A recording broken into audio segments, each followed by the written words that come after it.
It was 97 degrees Fahrenheit in Adelaide on Saturday, the 27th of January, 1951. In Kent Town, just the other side of the Parklands from the city, that afternoon, 22-year-old Robert Marks decided to go to the home of his former fiancée, 25-year-old June Richards, who lived with her 55-year-old mother, May.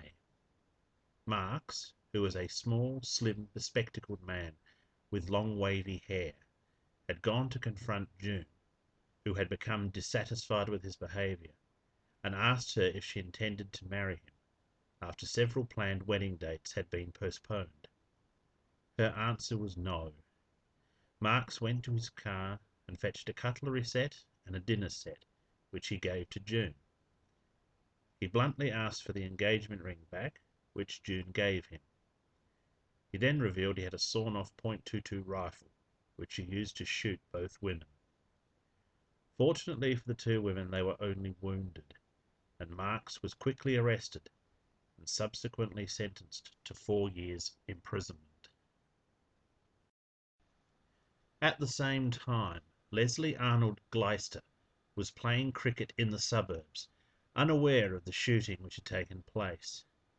He was on holiday at the time, and his plans for the evening were to meet up with a work colleague to settle some betting transactions, and then, just after 10 p.m, to catch a train to Vimy Ridge in the Adelaide Hills, where his wife was staying, to meet up with her.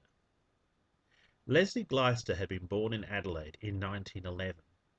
He married Jean Elizabeth Lee at the Alberton Methodist Church in December 1935. By 1951 they had 2 children, an 11-year-old son and a daughter aged 10. The family resided at Queenstown, near Port Adelaide, where he was an assistant manager at a carrying firm called Gamblings Limited, where he had worked since he was 14 years old. Leslie also made a little money on the side through illegal SP, or starting price, bookmaking, accepting bets on horse races. Although it was against the law, gambling had always been intrinsic to Australian culture and accepted by most people. Leslie's wife knew all about it, and so did Kathleen Olesen. Kathleen Mary Olesen was born in 1916. She was also working at Gamblings Limited and had become friends with Leslie. She often collected bets for him, and they met on the night of the 27th of January, so she could hand over some money he had owing. Glaister and Olsen met at about 8:30 p.m, about an hour after sunset, and walked through the park looking for a place to sit, but finding every seat already occupied by other couples. Finally they found a bench near the corner of East Terrace and Wakefield Street, in one of the most dimly lit areas of the Parklands. They sat and talked for around 30 minutes as they conducted their business. As they did so, a man was stalking towards them along a dry creek bed, coming from the direction of De Quetterville Terrace, on the eastern edge of the park. The killer straddled the bank of the creek and emerged from the shadows behind the couple, holding a sawn-off .22 rifle, about 15 inches long, which he pointed at Glaister. Accounts of what happened next vary on the details as to what, if anything, was said by the unknown man, and how many shots were fired. Kathleen Olsen was the only witness, so all the information of what occurred must have come from her. It is understandable that she would have been terrified and confused by the events as they unfolded.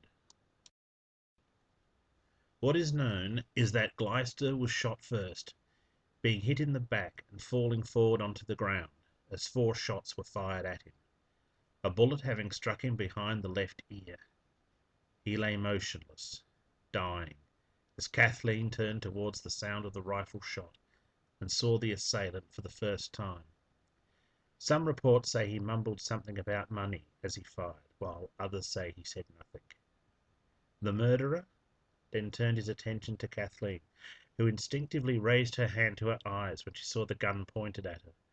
This reaction may have saved her life, as 3 shots were fired at her as well. 2 missed their mark, while the third aimed at her forehead, hit her thumb, shooting it off, but deflecting the bullet, which hit the side of her nose. Falling to the ground with blood streaming down her face, she saw the man start to walk away. She began to get up, and he, upon noticing this, returned, levelling the gun at her again. She begged the killer, whom she later described as a short man wearing an open-necked shirt, to spare her life. One account says he walked up to her and said, "You'll be all right," before turning and leaving the scene. Another version says he told her to keep quiet. At some point he also grabbed Kathleen's handbag, but threw it back without taking anything, when Kathleen asked him not to steal it. He then ran off along a track towards the northeast. Kathleen stumbled off towards one of the couples on another bench and asked them to call for help. They refused to assist her, despite her bloodied face and obvious plight. They also failed to come forward to help police with the investigation. None of the people observed to have been in the vicinity around the time of the shooting ever responded to appeals for information.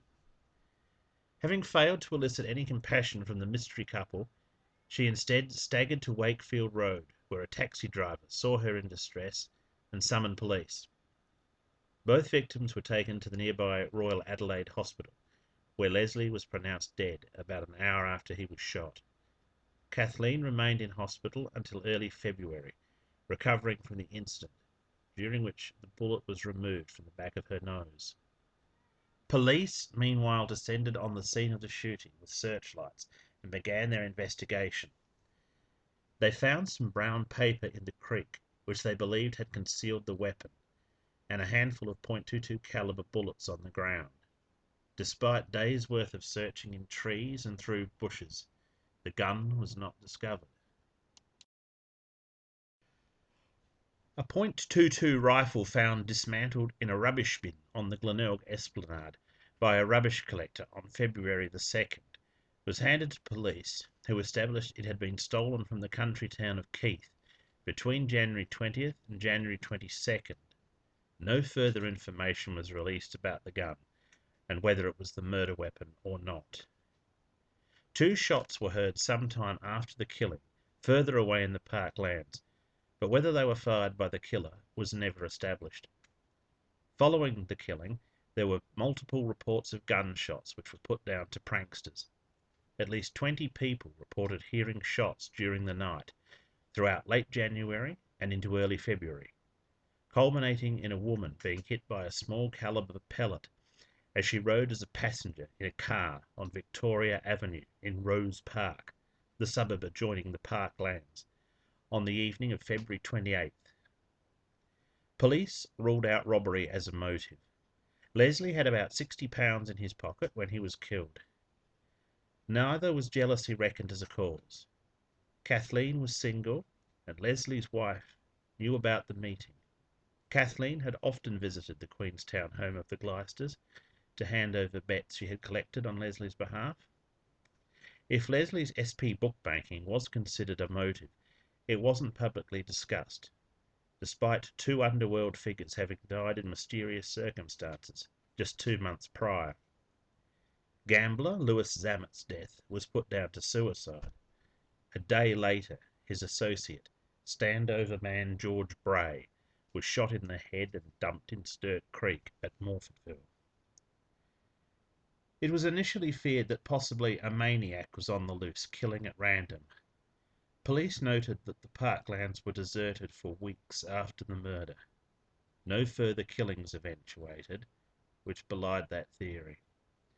Glaister's death remained the only unsolved murder in South Australia for all of 1951. A maniac did kill another man by shooting him at random the next year in another area of the Parklands, but again this murder was never linked to Gleister's by the police following the arrest of this individual.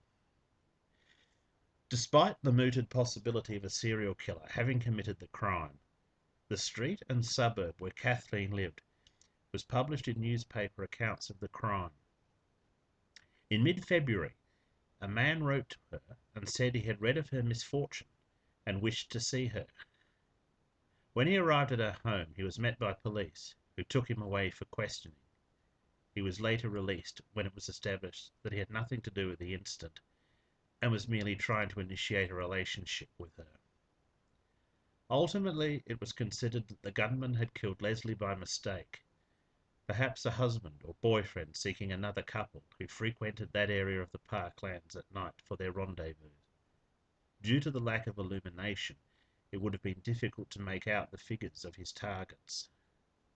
Eventually, the case went cold and was largely forgotten by the general public. The phantom gunman was never apprehended for his cold-blooded killing. Kathleen Olesen, then in her 80s, died in July 2003.